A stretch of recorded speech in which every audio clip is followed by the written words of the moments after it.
अरे कोई भी पॉइंट ऑब्जेक्ट है फिर भी जब मैं पॉइंट ऑब्जेक्ट दिया पूरा मेरा है पूरा ऑब्जेक्ट सॉल्व कर इसीलिए करेगा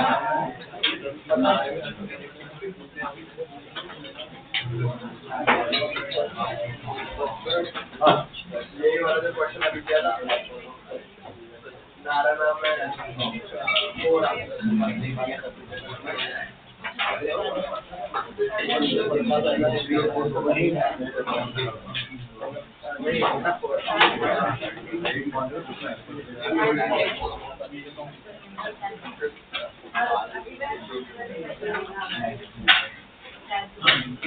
चलो तो ये हमारा भी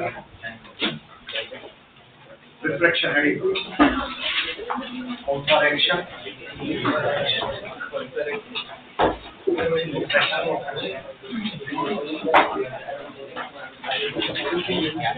तो पेज में लिखो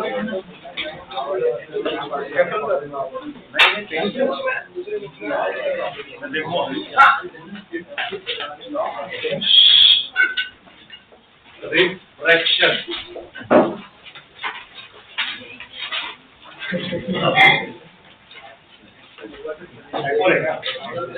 एक डाउट और नारायण पीडीएफ में 32 for a concave mirror if virtual image form concave में वर्चुअल इमेज बोले तो छठा के अरे कॉन्केव में वर्चुअल इमेज बोले तो 6 case The graph between m and u का ग्राफ पूछा है तो m और u का रिलेशन है हमारा ये वाला है m और u के बीच में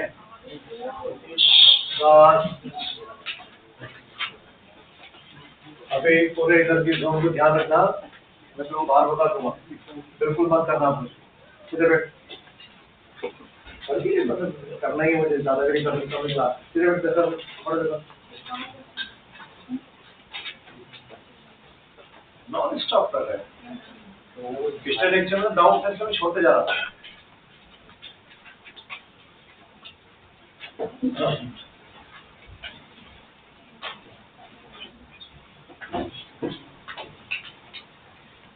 ऐसा तभी भी डाउट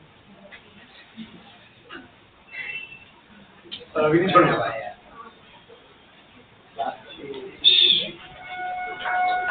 चलो m और u के बीच में ग्राफ पूछा है तो u जब 0 होगा तो m कितना होगा 1 होता ही है जब ऑब्जेक्ट पोल पर होता है तो इमेज भी पोल पर सेम साइज की रहती है तो इस कारण m कितना हो गया 1 हो गया यानी जब u 0 तो m 1 से स्टार्ट होना चाहिए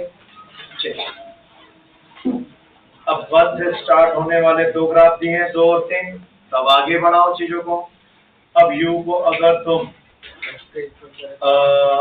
वर्चुअल है तो u पॉजिटिव में रहेगा वर्चुअल है तो u कैसा रहेगा पॉजिटिव में ही तो u पॉजिटिव में अगर बढ़ाते बढ़ाते बढ़ाते बढ़ाते इनफाइनाइट कर दो तो एनीथिंग अपॉन इंफिनिटी तो उस समय m को कहाँ जाना चाहिए था एनीथिंग अपॉन इंफिनिटी यानी m उसको किस पे जाना चाहिए था 0 पर तो u इंफिनिटी पर m 0 किधर जा रहा है थर्ड में अरे पहले पढ़ा कोई दिक्कत बड़े आ गया देख लेगा तो अगला हेडिंग 2 रिफ्रैक्शन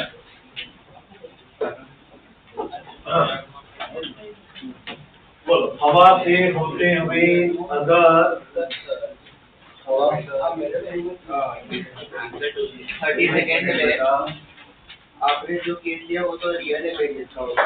नहीं बेटा, वर्चुअल इमेज तो 1 से चालू होगा और फिर infinity। अरे वर्चुअल वाला लिया ना अपन ने, वर्चुअल मतलब यू पॉजिटिव।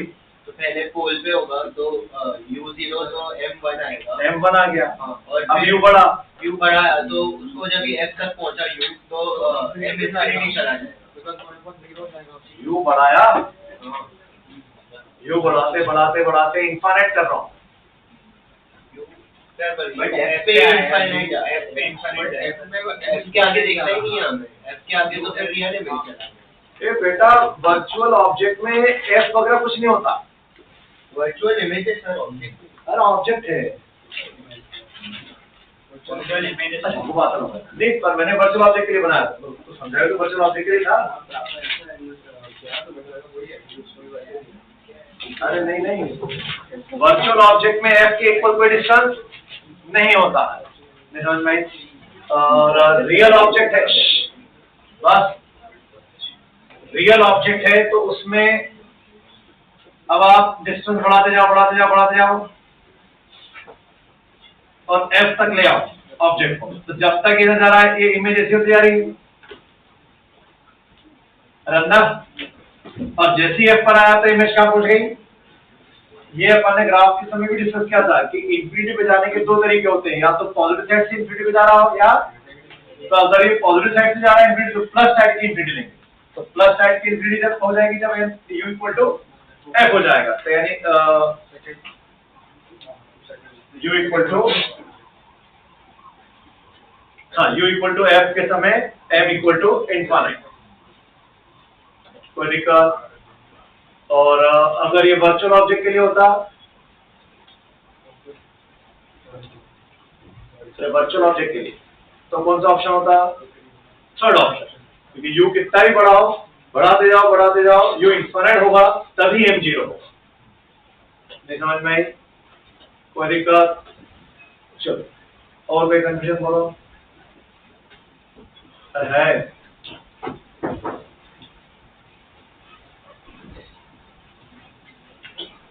यानी तुम्हारा काम कहां से कहां तक खत्म हो गया? सब हो गया। रिफ्लेक्शन, HCV, नारायण पीडीएफ, उसका मॉड्यूल और ऑल डीबीपी 10 तक हो गया है। चलो तो रिफ्लेक्शन अब धीरे धीरे स्टार्ट करते हैं। तो इसकी कहानी अभी अगली टेस्ट में आपका पूरा रिफ्लेक्शन आ रहा, full reflection, not only plane mirror. ये जो एग्जांपल तुम कहो तो फुल रिफ्लेक्शन पे नहीं मिलेगा टेस्ट का पेपर मेरे पास, इसमें रिफ्लेक्शन भी होगा कुछ।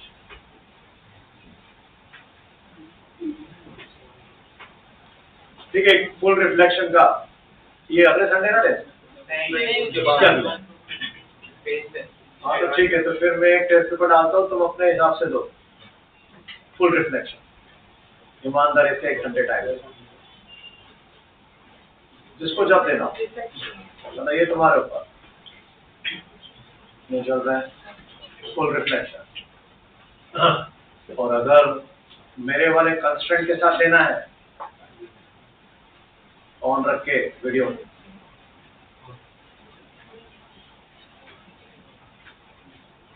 ऑनलाइन में नाइट में ही कोई 9 to 10 टाइम है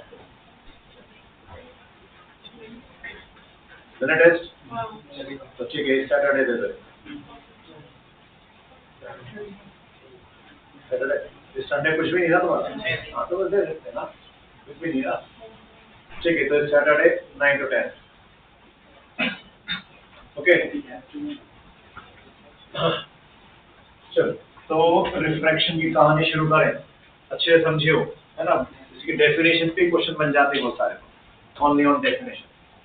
तो कॉज बराबर समझो, हवा से होते हुए 10 वेव पानी की सरफेस पे गिरी तो सबसे पहला असर अंदर जाने पर किस पे पड़ेगा? सबसे पहला असर फर्स्ट इफेक्ट स्पीड पे पड़ेगा। हवा में रेजिस्टेंस कम था, पानी में रेजिस्टेंस बढ़ गया, ग्लास में जाती तो और रेजिस्टेंस बढ़ जाता। यानी सबसे पहला असर किस पे आने वाला है? स्पीड पे आने वाला है, पक्का हो गया। और अगर 1 सेकंड में 10 वेव गिरी थी पानी के सरफेस पे तो अंदर कितनी गई? 10 ही गई कि 2 दिन घूमने निकलती तो 10 ही जाएगी। यानी whenever medium changes frequency doesn't change। जब भी मीडियम चेंज होगा तो फ्रीक्वेंसी में कोई चेंज नहीं होगा। यानी when medium changes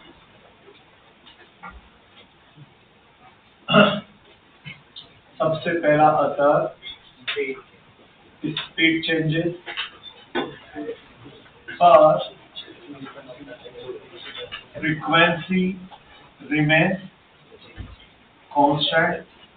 तो केमिस्ट्री में अब तक सबने ये फॉर्मूला पढ़ रखा है, C equal to f lambda, f frequency lambda wavelength पढ़ा हुआ है।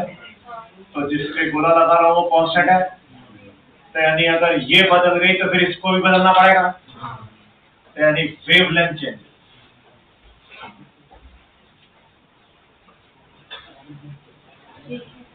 वेवलेंथ चेंजेस केमिस्ट्री में path difference phase difference relation पढ़ा है, डिप्लो भी आया क्या?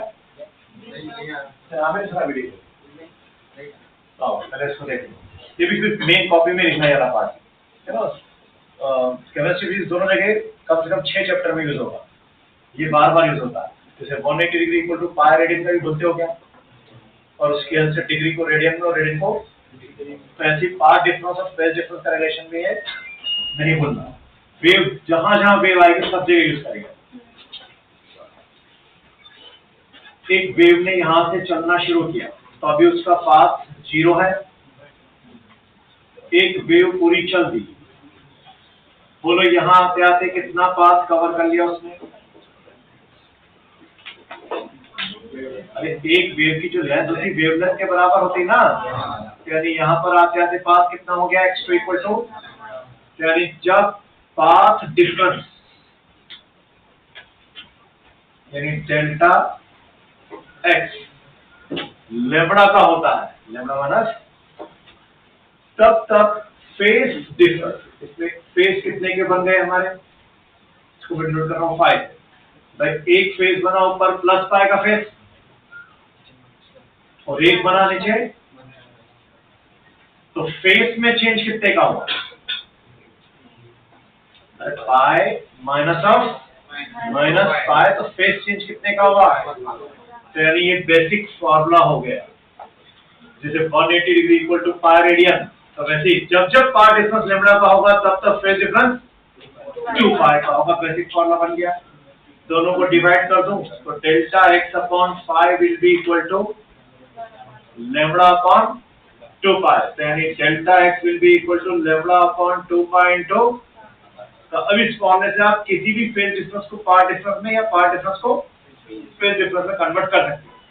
जैसे बोला कि एक लाइट सोर्स है, उसमें से निकलने वाली wave is 90 degree ahead of another light source S2, तो 90 डिग्री आगे चल रही है, यानी उसका फेज 90 से आगे है। तो बताओ कितने पाथ से आगे है? तो 90 मतलब pi by 2, pi pi cancel, 2 2 जा 4, यानी S1 की वेव S2 की वेव से लैम्बडा बाय 4 आगे चल रही है। अब ये रिलेशन जहां जहां वेव आएगा उस हर चैप्टर में यूज करेंगे। क्लियर? तो बोलो अगर वेवलेंथ चेंज हो गई तो भैया पाथ डिफरेंस का formula delta x equal to lambda upon 2 pi into phase difference. Lambda बदल गया तो पाथ डिफरेंस भी क्या हो जाएगा? यानी पाथ डिफरेंस चेंजेस।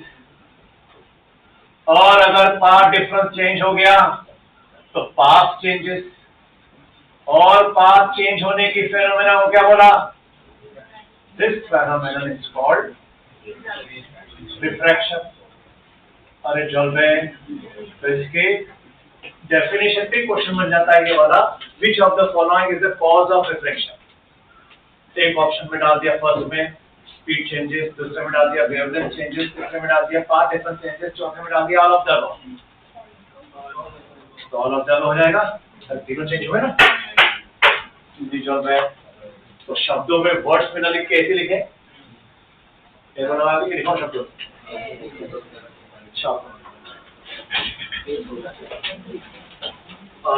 जब वेव बिहेवियर चलता है तो जब पॉजिटिव फेज में उसका वेरिएशन जो हुआ वेव का, वो उसका फेज चलाएगा, मतलब उसका eight any instant position and motion, eight any instant position and phase बन गया 90 का। पहले उस समय पार्टिकल यहाँ तो हो गया 90, पूरे का बाय का रहेगा, फिर तो 90 डिग्री पर फेज कितने का रहेगा, पाई का, करेक्ट, पाई बाय 2 का। मैंने बोला कि फेज डिफरेंस पाई का, फेज मतलब पाई बाय 6 हो गया, तो बोलो पाथ कितना चली, pi by 6 pi by lambda by 12, यानी उस समय पार्टिकल यहाँ कहीं होगा और ये डिस्टेंस लैम्डा बाय 12 होगा। तो उसके पाथ को उसके फेज के साथ रिलेट किया,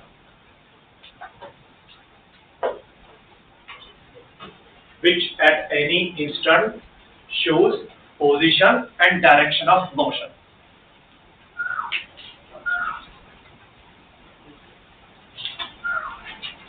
जैसे पेंडुलम जब ऑसिलेट करेगा तो वहां पे भी ये फॉर्मूला यूज करूंगा, वही वेव बिहेवियर शो करेगा। तो अब पेंडुलम का डिस्प्लेसमेंट a/2 है, एम्पलीट्यूड का आधा। तो अब एम्पलीट्यूड का आधा देखो कितनी बार होता है, यहां से चला मेन पोजीशन से, a/2 हुआ, आगे गया, फिर a/2 हुआ, तो एक बार a/2 जाते समय हुआ था और एक बार a/2 इधर आते समय हुआ था। यानी eight any instant position and direction of motion बताने वाला जो एंगल होगा वो डिसाइड करेगा कि आने वाला है कि जाने वाला। तो बोलो जब a/2 पे गया, जब a/2 पर गया तो कुछ एंगल का बनेगा, पर लौटते समय का a/2 कितना हो जाएगा, जाने का एंगल प्लस यहां तक आने का एंगल, वो बताएगा ना उसका डायरेक्शन ऑफ मोशन। यानी फेज हमेशा क्या बताता है पार्टिकल का, at any instant position and direction of motion.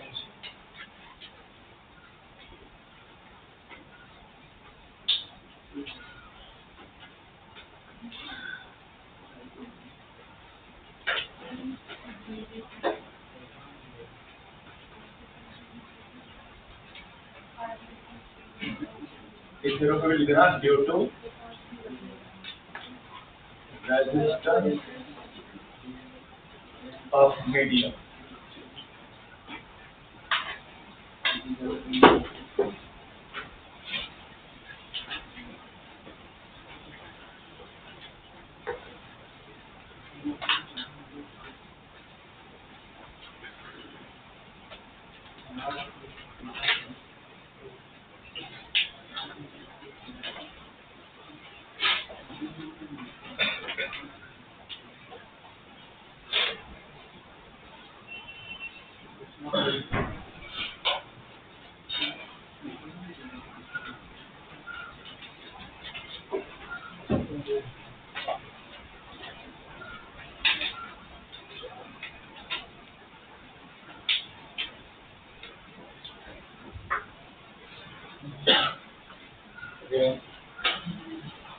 एक लाइन पे डेफिनेशन लिख दो, पर इसके नीचे देखो, बोलो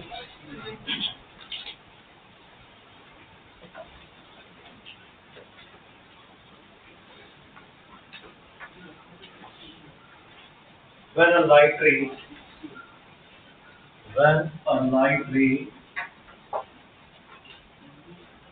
changes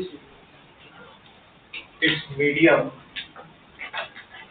when a light ray changes its medium, then the phenomenon of क्या क्या कर रहा है ये?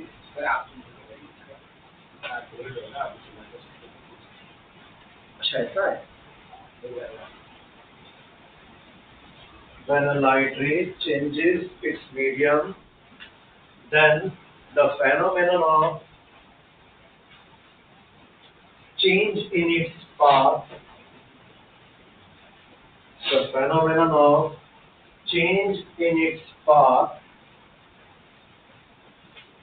is called refraction. Is called refraction. फिर मेरा चेंज करके the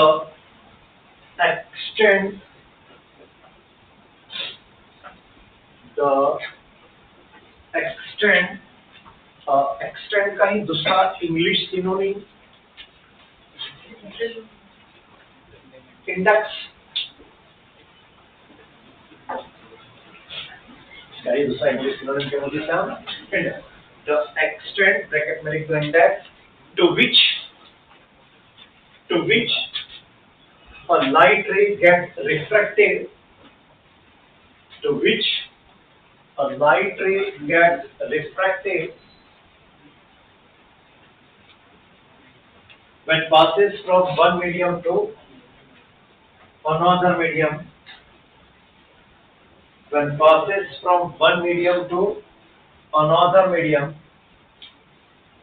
is called refractive index, is called refractive index. फिर पैरा चेंज करके, if a light ray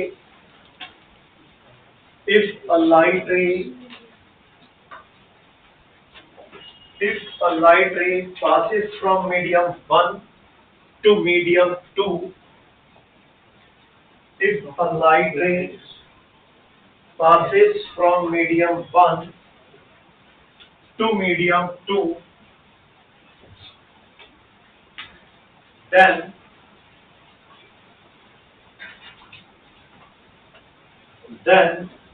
the refractive index of medium 2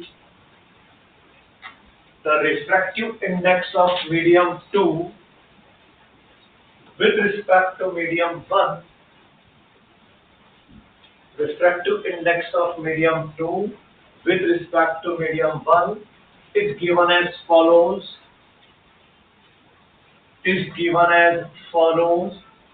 follows के बाद डैश लगा के लिखें नीचे, इसको डिनोट करते हैं जिस मीडियम का रिफ्रैक्टिव इंडेक्स है वो राइट में और जिसके रिस्पेक्ट में वो लेफ्ट में। ये पूरा डिनोटेशन चलाएंगे इस चैप्टर में। तो 1 mu 2 को डिफाइन किया है, सबसे पहला असर किसमें पड़ा था? स्पीड में।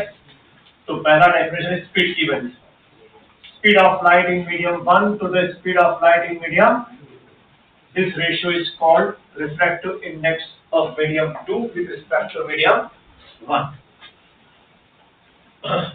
तो इसको हम ऐसे ना याद रखें, ऐसे याद करें, म्यू जा विद रिस्पेक्ट टू आ, जहां से आई थी वो हमेशा इधर, जहां जा रही है भाई, जब भी रिफ्लेक्शन होगा तो किसी में जाएगी और कहीं से आएगी। तो आ म्यू जा is always equal to c आ अपॉन सी जा। अपन आ जाके फॉर्म में बहुत सारे फॉर्मूले बनाएंगे इस चैप्टर में, क्योंकि जब सेवरल मीडिया आते हैं ना तो बड़ा कंफ्यूजन होता है कौन सा कहाँ रखना है, कौन सी स्पीड। तो जब भी रिफ्लेक्शन होगा तो दिखेगा कहां से आई और कहां पे जा रही है। अरे चलो मैं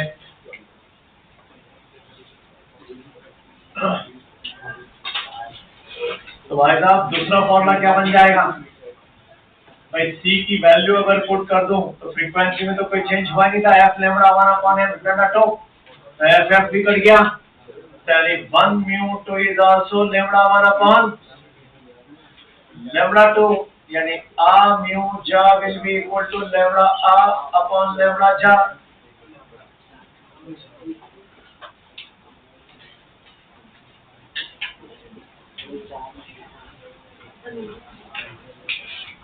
जिस मीडियम से वेवलेंथ, तो जिस मीडियम से आई थी वहां की वेवलेंथ अपॉन जिस मीडियम में जा रही है वहां की वेवलेंथ विल बिकम म्यू। और जैसे अपन ने रिफ्लेक्शन चैप्टर में क्या बोला था कि जब तक मैग्निफिकेशन के केसेस क्वाइट टाइप चलते रहेंगे तब तक चैप्टर चलता रहेगा, जैसे ही उसके केसेस खत्म तो चैप्टर भी, तो ऐसे ही चैप्टर में बोल रहा हूँ कि जब तक रिफ्रैक्टिव इंडेक्स के कदम चलते रहेंगे, नए नए फॉर्मूले नए नए डेफिनेशन आते रहेंगे, तब तक चैप्टर भी चलता रहेगा। सारे म्यू के डेफिनेशन खत्म, चैप्टर भी खत्म हो जाएगा। आइए पहले तो अभी अपन ने 2 डेफिनेशन पढ़ी है, इसी पर पहला केस आ रहा है, case number 1। First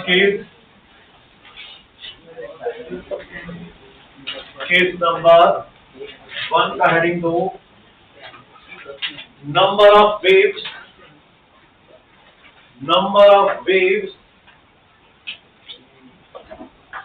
accommodated in the given thickness of medium. Number of waves accommodated in the given thickness of the medium.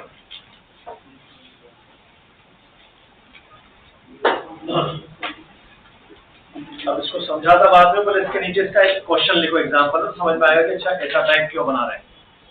तो नीचे पहले एग्जांपल लिखो, इस हेडिंग के नीचे एग्जांपल लिखो।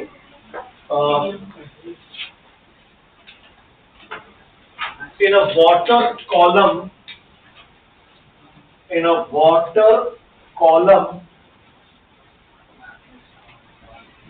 of same thickness to air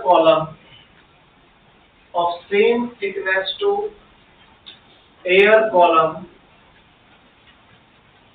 one more wave gets accommodated. One more wave gets accommodated. इस sentence का मैंने समझ में आया कि एक वाटर कॉलम है इतना बड़ा, इसके अंदर जो लाइट वेव आती है, तो जो वेव आती है इसके अंदर सेम थिकनेस का एयर कॉलम है, उससे एक ज्यादा wave, one more wave gets accommodated. अरे लिखा,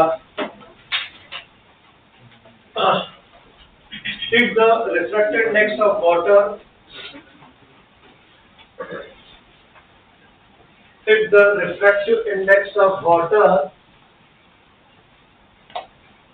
is 4/3,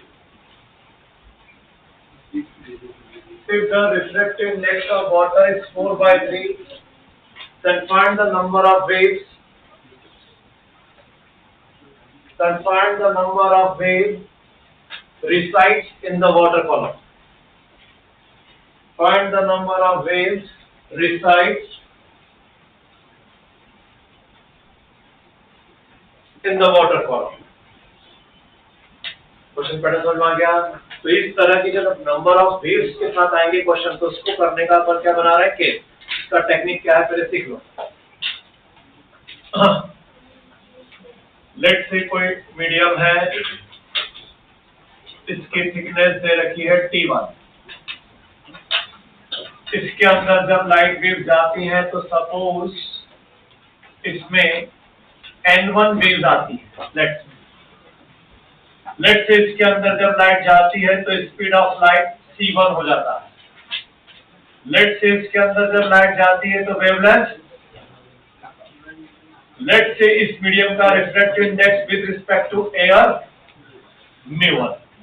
तो दिक्कत, एक दूसरा मीडियम है जिसकी थिकनेस T2 है। लेट्स से इसके अंदर जब वेव्स आती हैं तो इसमें कितनी वेव्स आ जाती हैं, speed of light, wavelength and refractive index with respect to air. और C0 और लैम्बडा नॉट में ले रहा हूं speed and wavelength in air और वैक्यूम। चल रहे, तो बोलो ये लैम्बडा का मतलब क्या होता है, एक वेव की लेंथ। तो ये एक वेव की लेंथ यहां से यहां तक λ1 है। ऐसी कितनी वेव्स हैं इसके अंदर, N1। तो टोटल लेंथ कितना हो गया, जो इसकी थिकनेस के बराबर होना चाहिए, यानी N1 λ1 should be equal to, similarly N2 λ2 should be equal to. तो इसका मतलब T2/T1 is always equal to N2/N1 into λ2/, अरे होगा वो दिक्कत। चलो अभी म्यू की जो डेफिनेशन अपन ने यूज की थी दो, वो यूज कर रहा हूं। पहले बोलो μ1 का फॉर्मूला, C ये किसके रिस्पेक्ट में था μ1, क्या बोला, एयर के रिस्पेक्ट बोला था ना, बोलना C in air upon C in medium. नहीं आई, अरे 0 μ1 है ना ये, तो राइट वाला नीचे और लेफ्ट वाला क्या लिखा ना अपन। दूसरा फॉर्मूला लैम्बडा के रिस्पेक्ट में λ0/λ1। ऐसी बोलो μ2 C not upon C2 lambda not upon, अरे होगा, दोनों को डिवाइड किया, μ1 अपॉन μ2 इक्वल टू क्या आ गया, C2 upon C1 equal to lambda 2 upon lambda 1 आ गया। तो यानी जहां भी लेमड़ा 2 अपॉन लेमड़ा 1 लिखा है उसको हटा के मैं C2 बाय C1 भी लिख सकता हूँ, μ1 बाय μ2 भी लिख सकता हूँ। तो फिर ऊपर वाली इक्वेशन और नीचे वाली से T2 by T1 equal to N2 by N1 into, अरे μ1 बाय μ2 भी लिख सकता हूँ अकॉर्डिंग टू न्यूमेरिकल रिक्वायरमेंट, या T2 by T1 equal to N2 by N1 into C2 by C1 भी लिख सकता हूँ। तो बोलो अपनी प्रॉब्लम में कौन सा लगेगा जो एग्जांपल दिया मैंने, अपनी प्रॉब्लम में कौन सा वाला फिट हो जाएगा, ऊपर वाला, अरे यूज हो जाएगा। दोनों मीडियम की थिकनेस क्या दी है, सेम, तो T2 और T1 1 बाय 1 इक्वल टू, अपन पहले मान लेते हैं कि 1 को बोल रहा हूं मैं एयर और 2 को बोल रहा हूं वाटर। तो क्या बोला था उन्होंने, एयर में जितनी वेव्स होती है उससे एक ज्यादा वाटर में है।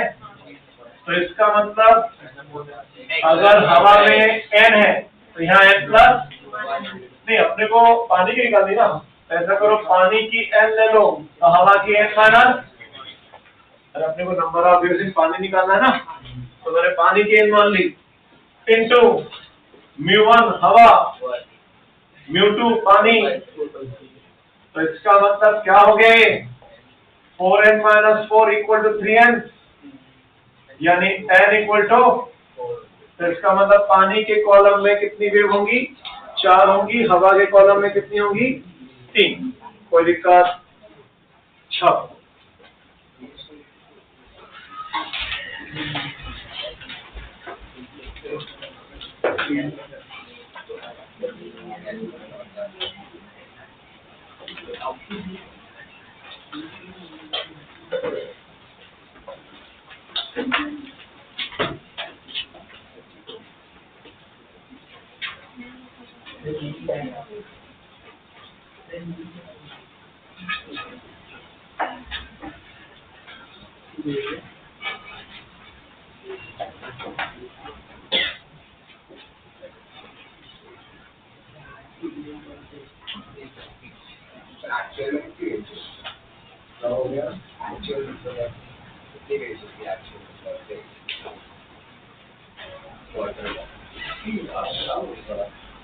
फेनोमेना के लिए ऐसा हो रहा है ना जो उन्होंने लिखा है, एक ज्यादा वेव होती है वाटर कॉलम में, अगर 10 ज्यादा वेव लिखा तो उसके अंदर आता।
हो गया,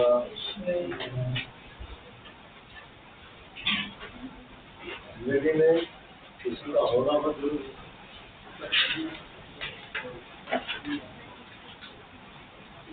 क्या होगा बहुत जरूरी है।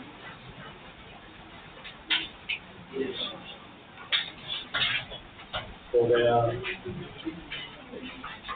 ठीक बोला, किसी का होना बहुत जरूरी है, अभी नहीं है।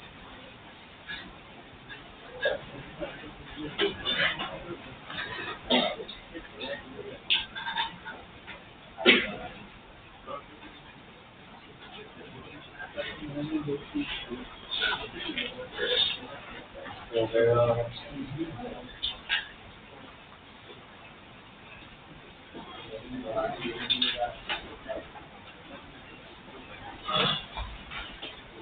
चलिए म्यू का तीसरा डेफिनेशन लेते हैं, बताइए।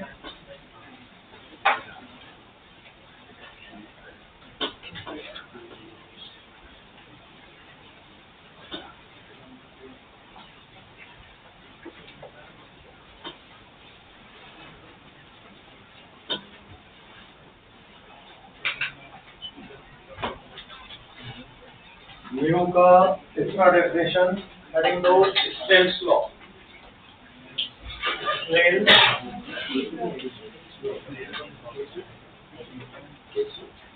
नहीं केस नहीं, वापस थ्योरी। केस वन अपन ने फर्स्ट थ्योरी में बनाया, अब पहले थ्योरी लेते हैं, फिर उसके बाद के स्नेल दत्ता ओरिजिनल लॉ कैसा है वो बराबर समझो, उसी से कॉलम बनेंगे सब। बच्चों ऐसा नहीं लगाना साइना अपन साइना, है ना, बचपन गया बड़े हो गया नहीं चलता है, ऐसा फिक्स नहीं कर देना। हाँ सर, रेयर से डेंसर गया तो टूवर्ड्स नॉर्मल बैंड हो गया, डेंसर से रेयर गया तो अवे फ्रॉम, समझ पाना चाहिए ना, क्यों मैंने उसको प्रूव किया। तो स्नेल लॉ ओरिजिनल कैसा होता है बराबर समझो, उसे न्यूमेरिकल बनेंगे। नहीं तो क्या होता है ना, तीन चार मीडियम टेबल बने होंगे ना, एक के बाद एक, हवा होगा, पानी होगा, ग्लास होगा साथ में, तो उस समय कंफ्यूजन होता है कि ऊपर कौन सा एंगल लूं, नीचे कौन सा लूं। तो इसको कंफ्यूजन में रखना ही नहीं, ओरिजिनल लॉ वैसा है ही नहीं जैसा हमने पहले पढ़ा था।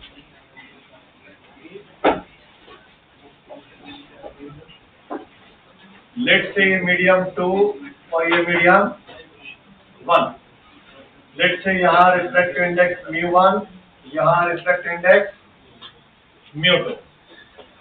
पक्का है कि मीडियम तो चेंज हो रहा है, तो कोई लाइट रे जब इस पे जाएगी तो क्या इसी पाथ पर आगे बढ़ पाएगी क्या? अरे सेम पाथ रहेगा क्या उसका?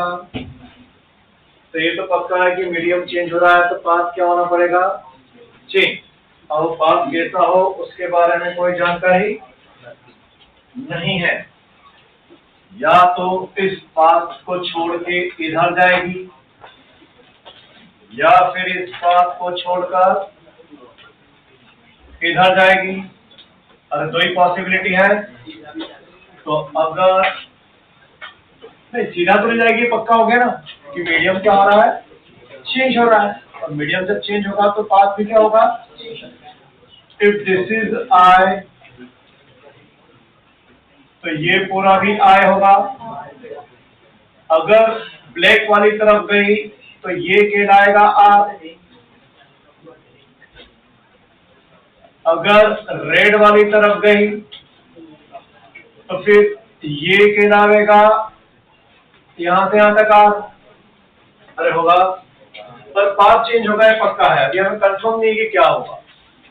तो स्नेल दत्ता अपने लॉ में क्या बोलते हैं? For a given refraction, for a given, इस दुनिया में जब भी रिफ्रैक्शन होगा तो दो मीडियम होंगे वहां, एक मीडियम से आई होगी और एक मीडियम में, यानी एक एंगल एक मीडियम में बनेगा और दूसरा एंगल। तो दत्ता ने कहा कि for a given refraction the product of refractive index and sine of the angle in the given medium is always remains constant. ये है ओरिजिनल लॉ। इसी से न्यूमेरिकल जल्दी बनेगा। कंफ्यूजन भी नहीं होगा कि कौन से एंगल को कहाँ रखना है। अरे जिस मीडियम का है उसी का एंगल लेना है। नहीं आई।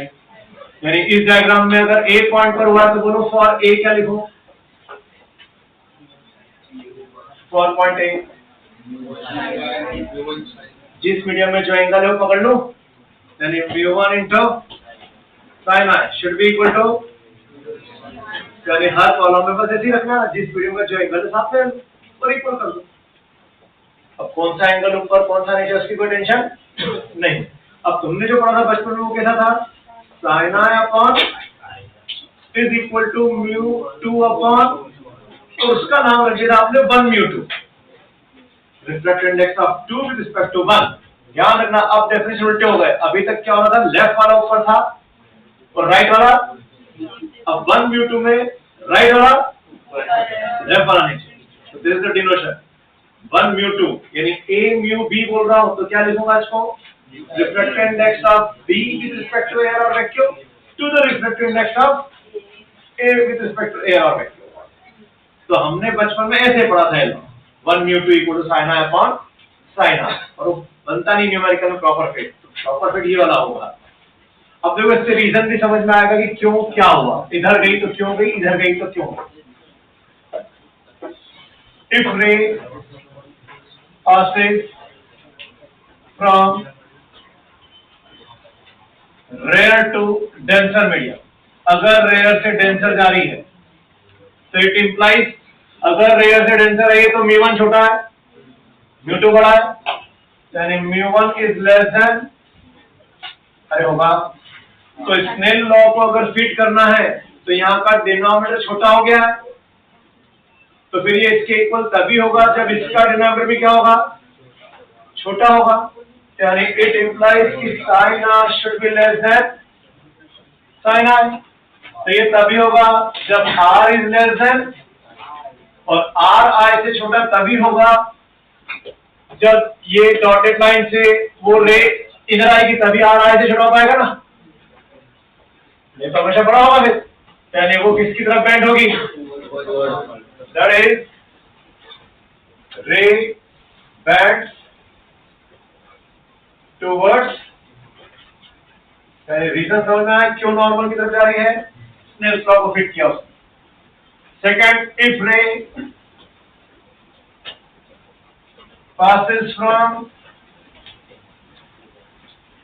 denser to rare, तो इसका मतलब mu1 क्या होगा, अरे डेंसर से रेयर आ रहा है, अगर mu1 बड़ा है तो इसका मतलब sin r इज रेयर, वो तभी होगा जब r इज रेयर, और वो तभी होगा जब रे बेंड्स अवे फ्रॉम नॉर्मल, अरे होगा, अरे समझ में आया, पहले छापो फिर इसका एग्जांपल लेते हैं, प्रॉब्लम लेते हैं।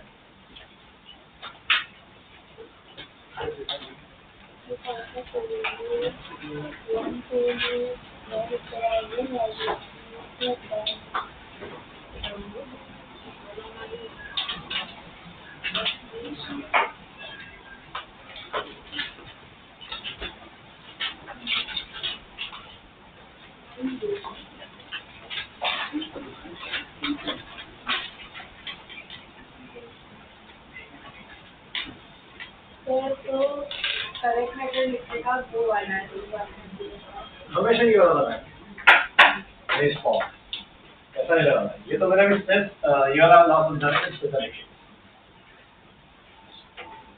कि रे बैंड क्या हो रही है उसको रीजन समझाना है।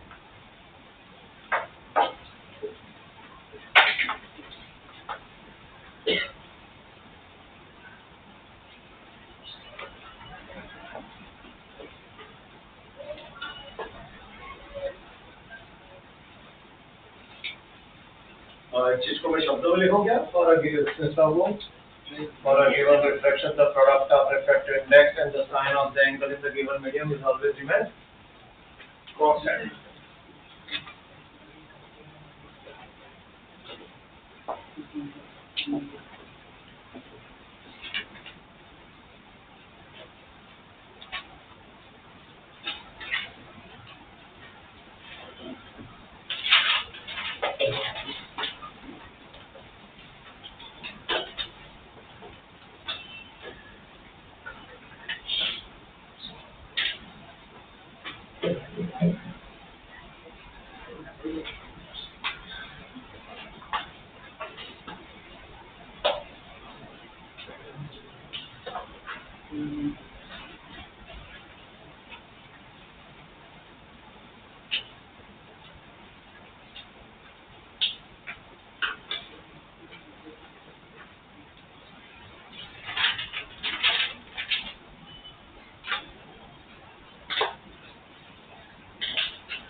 हो गया।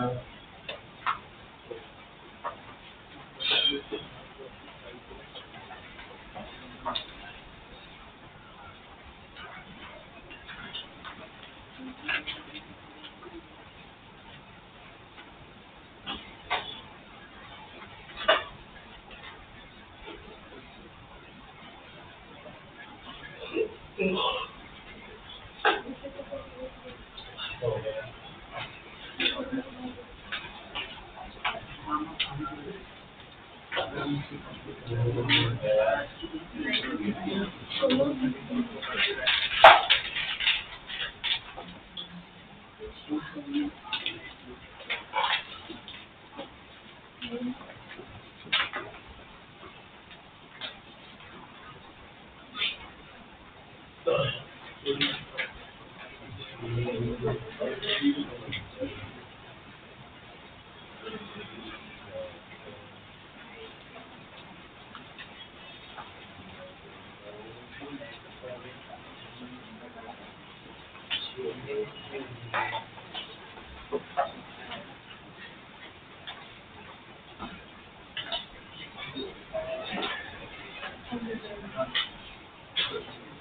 हो गया।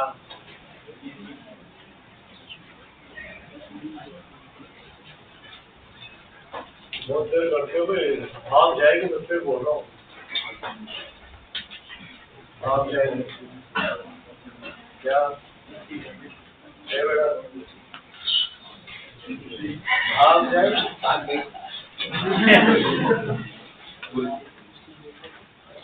नहीं है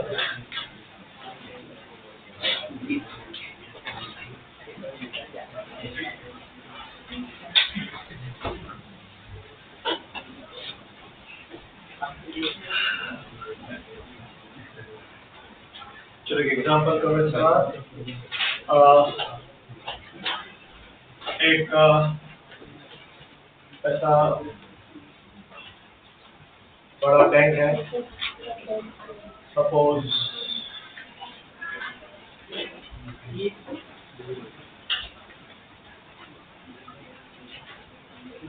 5 इंच हाइट का और इसका डायमीटर दे रखा है 2 इंच और ऊपर से वो बंद है और बोला है कि 3 इंच हाइट पर एक होल बना हुआ उस टैंक के अंदर छोटा सा पिन होल किया हुआ कोई दिक्कत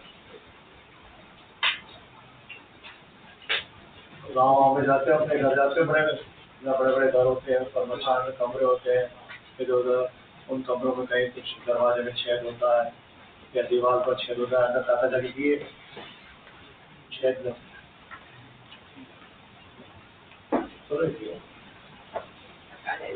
बहुत ताका जाएगी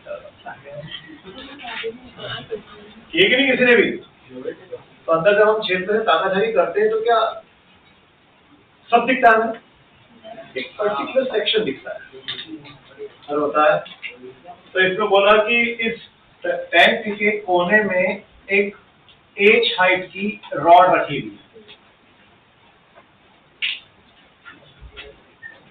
कोई बंदा इस छेद से जब देखना शुरू करता है इस पिन होल से तो ही is able to see only the top end of the rod ये कंडीशन दे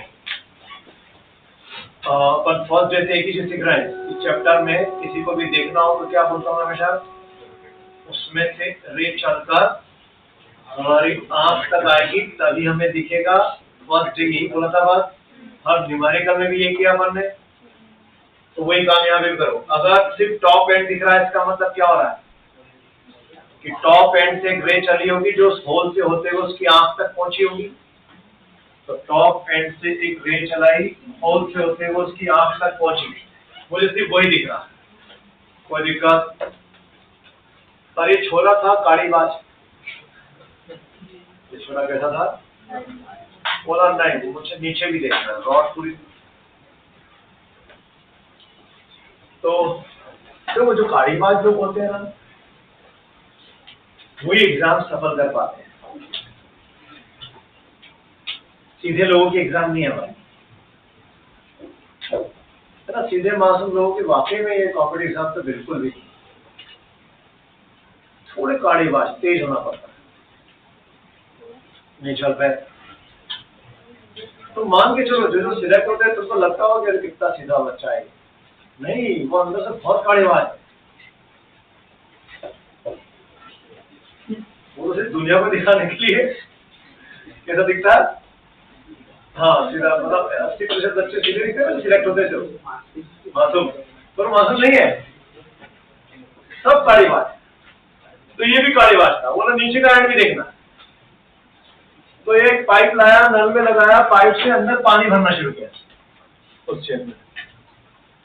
तो स्टोरी में लिखा है कि जब इस टैंक में 2H हाइट तक पानी भर जाता है, टैंक में 2H हाइट तक जब पानी भर जाता है, तो फिर उसको रॉड का लोअर एंड दिखना शुरू हो जाता है।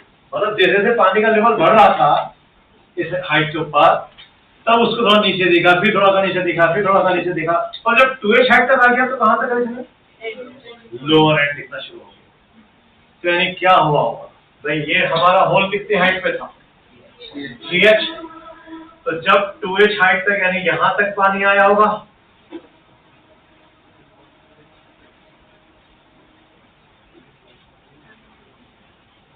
और यहां तक पानी आया होगा, तो उस वक्त ये वाली जो रे चली होगी यहां से अपनी मीडियम क्या कर देगी, तो क्या वापस इसी पाथ पे जा पाएगी, कहां से कहां जा रही है, डेंसर से, अरे अंदर पानी भर गया ना, तो कहां से कहां जा रही है, तो अवे फ्रॉम, तो वो तो इधर कहीं पहुंचेगी ना, होल पे पहुंचेगी नहीं अब, तो उसको अपर एंड दिखना बंद हो गया।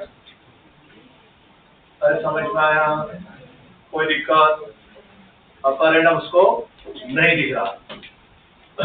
और ऐसे में क्या हुआ, जो लोअर एंड से रे आई वो जब इस पॉइंट पे पहुंची, तो वो भी अपने पास से बैठना था किससे दूर, तो वो क्या हो गई होगी, इसी पास पर आ गई होगी, इसलिए उसको होल तक पहुंच गई। नहीं आई, कोई दिक्कत। अब ये रिफ्लेक्शन की दुनिया नहीं है, रिफ्लेक्शन की एक पाथ बदलेगा, एंगल बदलेंगे, अब सेम एंगल की कहानी खत्म हो गई, कोई दिक्कत। Find the reflective index of the water.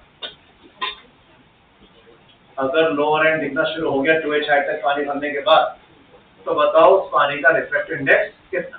तो just simple Snell's law application, जब भी रिफ्लेक्शन हो आप स्नेल्स लॉ हर जगह लगा, बस देखना है कौन से मीडियम में कौन सा एंगल है। तो मीडियम पानी जो अंदर है और बाहर हवा, तो पानी का एंगल सपोज कर लिया हमने θ1, और हवा वाला एंगल हमने सपोज कर लिया, कोई दिक्कत। तो बोलो यहाँ पर स्नेल्स लॉ क्या बोलेगा, पानी का बोलता हूँ म्यू और हवा का बोलता हूँ 1, तो बोलो mu sign θ1 is equal to 1 into sin θ2।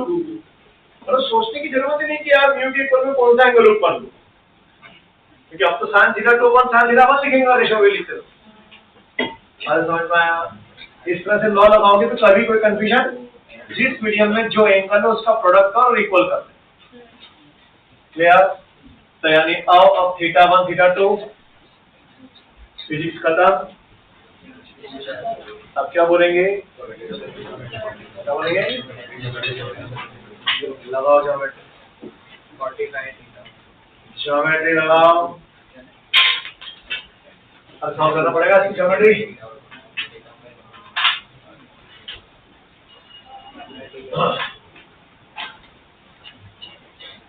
ये है एक्चुअली अभी कंफ्यूजन ये हो रहा है हमें कि ये पॉइंट कौन सा पॉइंट, वी डोंट नहीं, किसने कहा मिड पॉइंट, मेरा डायग्राम बना दिया मैंने, उसको क्या अपने मन से मिड पॉइंट ले सकते हैं क्या, नहीं ले सकते, तो प्रूफ करना पड़ेगा ना, ज्योमेट्री लगानी पड़ेगी। तो और ज्योमेट्री लगाए, ये वाला ट्रायंगल देखो,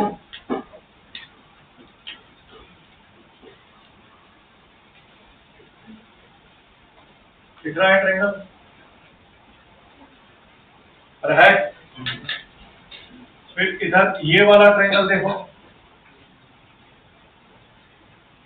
अरे दिख रहा है? ये दोनों एंगल क्या होगा? Vertically opposite. ये क्या हो गया? 90। तो बाय डबल ए थ्योरम दोनों राइट ट्रायंगल क्या हो गए? अरे सिमिलर हो गए। ये लेंथ कितनी है? भाई साहब ये लेंथ भी कितनी है? तो ये सिमिलर होते से क्या होगा? कॉन्ग्रुएंट। अरे सिमिलर की अगर प्रॉपर्टी लगाऊंगा तो सिमिलर प्रॉपर्टी क्या बोलेगी? दिस अपॉन दिस तो 1 हो गया ना, तो इसका ना दिस इक्वल टू दिस होना पड़ेगा ना, फिर दिस इक्वल टू दिस भी होना पड़ेगा ना, यानी ये साइड इस साइड के बराबर प्रूफ हो गई, यानी ये मिड पॉइंट है। हो गया। और अगर ये मिड पॉइंट है तो ये एच हो जाएगा, ये एच हो जाएगा, ये एच है ही, तो थीटा 2 तो 45 हो गया। अरे होगा, ये 2h है, ये h, तो ये √5h पहले पुट कर दो। Mu into sin theta 1 opposite upon hypotenuse sin 45 1/√2, यानी म्यू का आंसर क्या बन गया? यानी इस कॉलम के लिए रिफ्लेक्टेड इंडेक्स ऑफ वाटर कितना बन रहा है? √5। अरे कोई दिक्कत? फटाफट छापो। वो क्वेश्चन को लैंग्वेज में लिखो क्या? लिखो।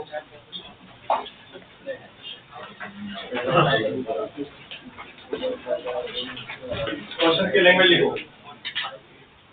A rod is placed at the bottom corner of a large tank.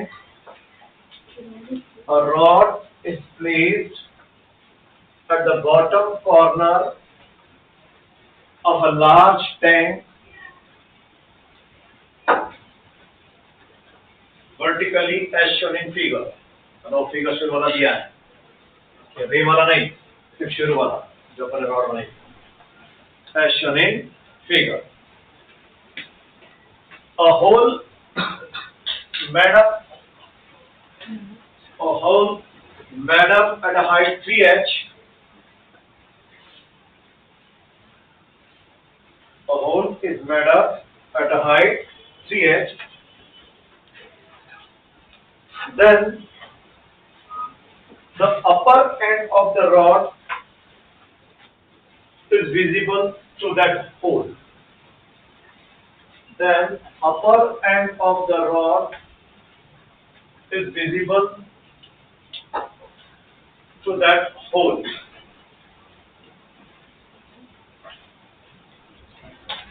But when water is spilled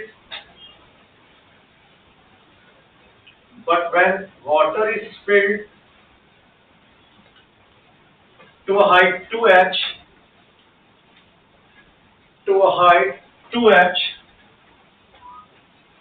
then lower end of the rod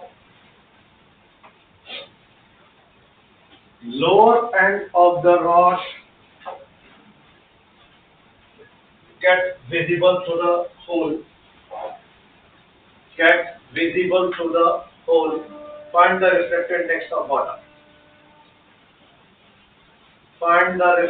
index of water.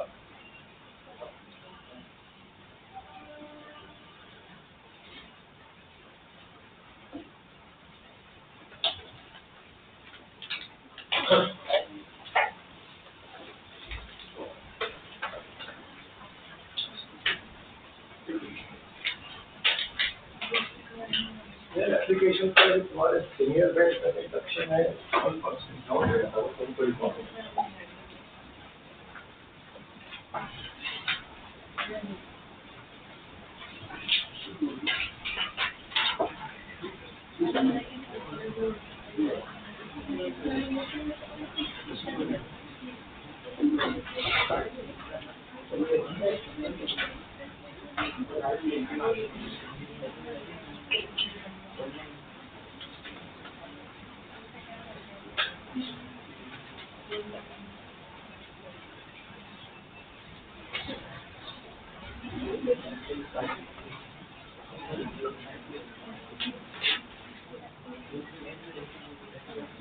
फिर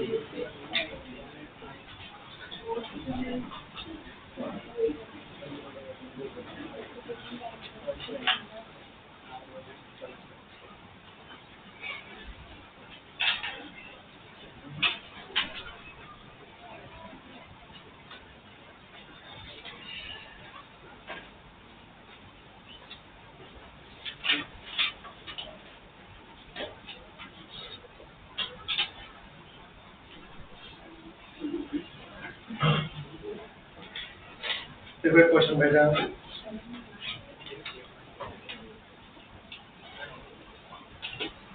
सीनियर्स के जो मिशन के बच्चे हैं, उसको देखने ये डाउट गया था।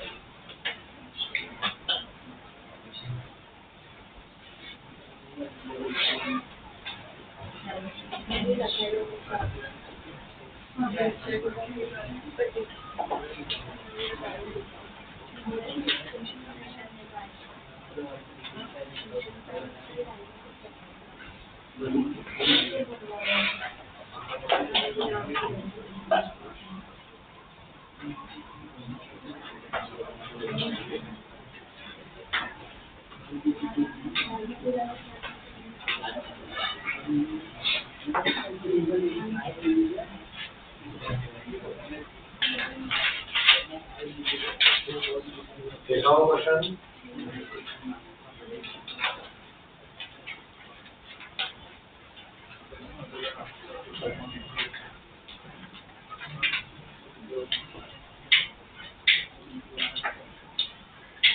क्या बता दो?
इसका हो गया, उस क्वेश्चन को पढ़ के उसका डायग्राम बनाने की कोशिश करो।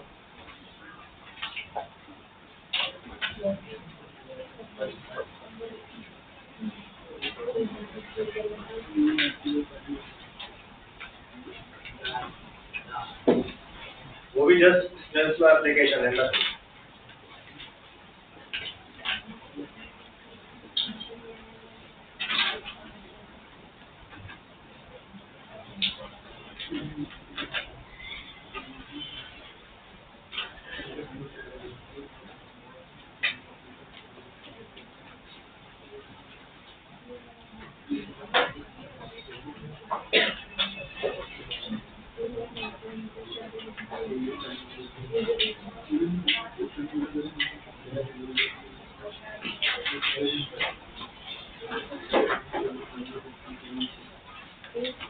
ये हटा दूं,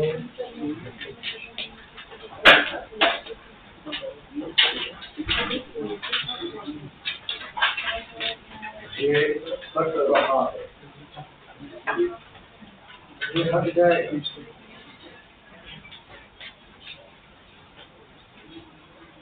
ये हट चुका।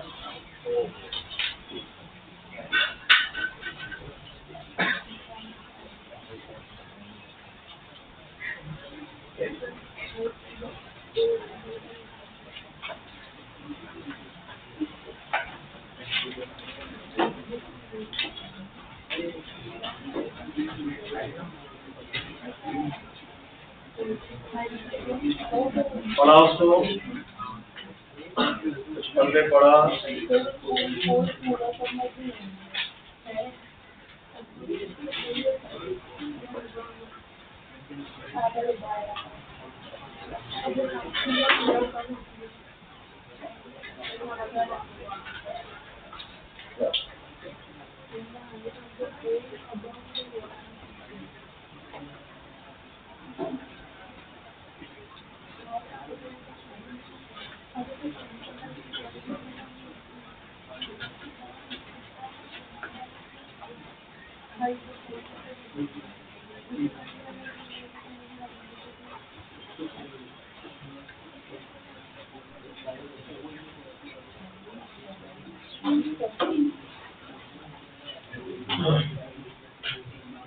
शेडो समझ में आता है कैसे बनती है? एक मिनट पहले शेडो बता दो तो प्रॉब्लम फालतू पढ़ते रहोगे। अरे शेडो हमारी कैसे बनती है? सन से लाइट रे आई, ऑब्स्टेकल के कॉर्नर से बैंड होकर किसी स्क्रीन पर जाकर कॉन्वर्ज में, तो फिर एक ज्योमेट्रिकल ऐसा इतना एरिया बना जहाँ पे लाइट रे पहुंची नहीं, वो शेडो कहलाता है ना। मतलब कॉर्नर से जैसे ऊपर से रे आएगी तो मेरी यहाँ पर ऐसे एक शेडो गिरेगी इतनी लंबी, तो इस पोल की भी शेडो गिराना। और दिक्कत ये हो गई कि यहाँ स्विमिंग पूल है तो कुछ शेडो पानी की सरफेस पे होगी और कुछ शेडो स्विमिंग पूल के बॉटम पे पहुंचेगी। पर जब स्विमिंग पूल के बॉटम पे जब पहुंचेगी वो रिफ्रैक्ट होके जाएगी, सीधी सीधी नहीं जाएगी। जरा एक बार डायग्राम पे बना के दिखा है। कौन से जो कितना भी समझ वैसे तो मतलब बताओ। अब कैलकुलेशन, अब उसके बाद क्या शुरू होगा? स्नेल्स लॉ, तो उसमें साइन बनाएंगे।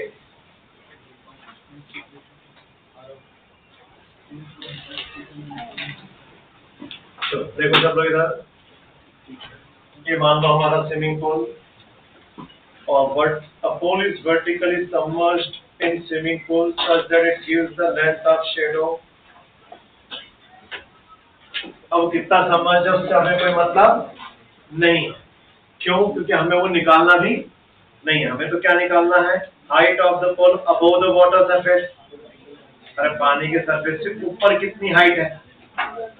नहीं चलता है, कितना भी ले लो, भले मान लो बॉटम से ऊपर है कुछ, या इतना ही है, उससे हमें कोई मतलब, हमें तो उससे मतलब है जो पानी के ऊपर जो लेंथ है। तो लेट से ये है पानी के ऊपर की लेंथ, तो लाइट रे कैसे आई? Sunlight is incident at an angle of 30 degree with the surface of water. तो यानी इसके कॉर्नर से टॉप से लाइट रे आकर पानी के सरफेस से ही टकराई होगी, जो पानी के सरफेस से कितने एंगल पर है?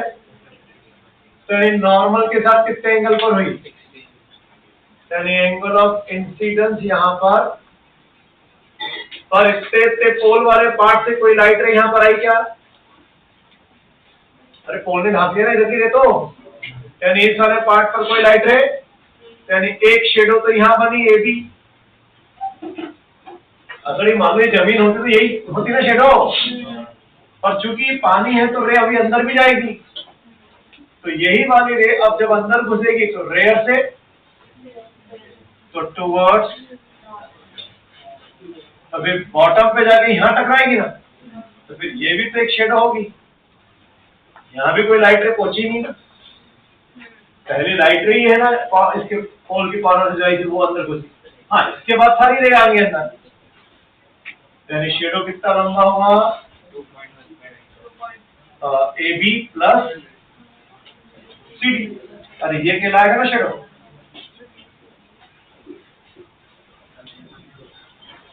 अरे समझा? कोई दिक्कत? यानी हुआ क्या फॉर्म अल्टीमेटली? वापस सिंपल रिफ्रैक्शन स्नेल्स लॉ, वही करना है। बस ये एंगल पता चल जाए तो सारी कहानी हम खेल देंगे। मान लो ये कितना है? बाहर कौन 1, अंदर कौन म्यू। कितना यूज करने को बोला है? 4/3। कोई दिक्कत? तो बोलो स्नेल क्या बोलेगा यहाँ पर 1 into sin 60 should be equal to mu into sin r, यानी 4 by 3 into sin r. Sin 60 is root 3 by 2 equal to 4 by 3 into sin r, यानी sin r की वैल्यू 3 root 3 upon, अरे समझा कोई दिक्कत? क्या क्या दिया था? लेंथ ऑफ शेडो यानी ये AB plus CD is 2.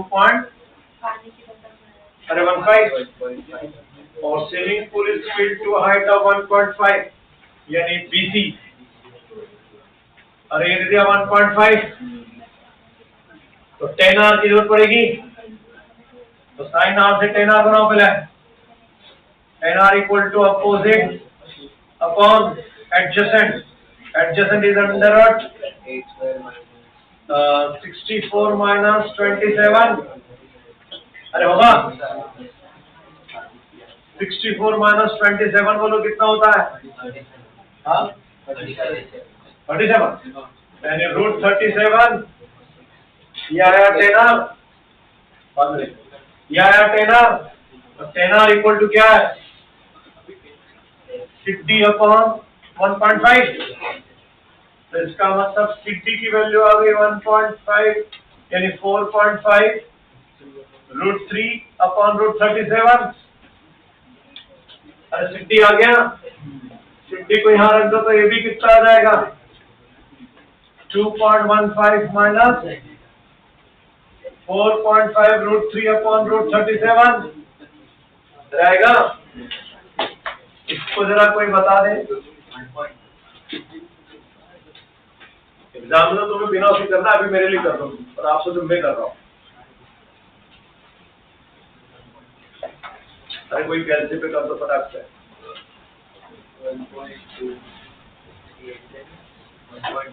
ये पूरा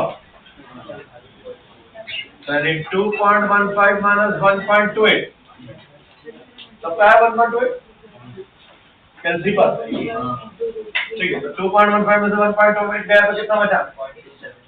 हाँ 0.87 बोलो यार 0.87। चलिए ये आ गई AB की लेंथ, और AB आ गया तो हमें ये निकालना है ना, ये एंगल पता है, इसका नाम H रखो, यानी tan 30 इक्वल टू H अपॉन AB, तो H equal to AB tan 30, AB is 0.87, tan 30 is 1 by root 3, इधर डिवाइड कर दो, वो आंसर हो गया। पर समझ में आया कि स्नेल का एप्लीकेशन है नथिंग, तो ये स्नेल वाले दोनों सब ऐसी स्टोरी में लंबे दिखे, पर करने के लिए एक ही फॉर्मूला है, कोई दिक्कत? अरे चल भाई चलिए इसमें आप केस नंबर 2 डालो, या फिर ऐसा करो केस नंबर 2 अगले लेक्चर सुनने की, अभी प्रॉब्लम करो। क्या निकालोगे? मॉडल निकालो, मॉडल।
तो सब आगे केसेस पर बेस्ड है, अलग से स्नेल लॉ का प्रॉब्लम दिया ही नहीं है।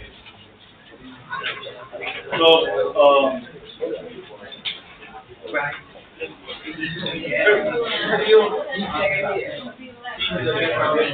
अरे एक बार और डीबीपी निकाल, तो आप देख लो उसमें से कुछ कर सकते हो क्या? अरे निकालो यार, और डीबीपी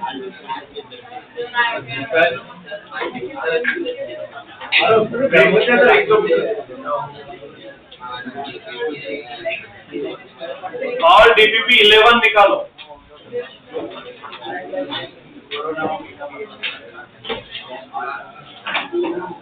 एक बार मैं देख लेता हूँ, अगर कुछ करने लायक नहीं होगा तो फिर कोई होमवर्क नहीं रहेगा, क्योंकि अभी अपन ने कुछ पढ़ाई नहीं जैसे डीपीपी 11 से शुरू हुआ है रिफ्रैक्शन।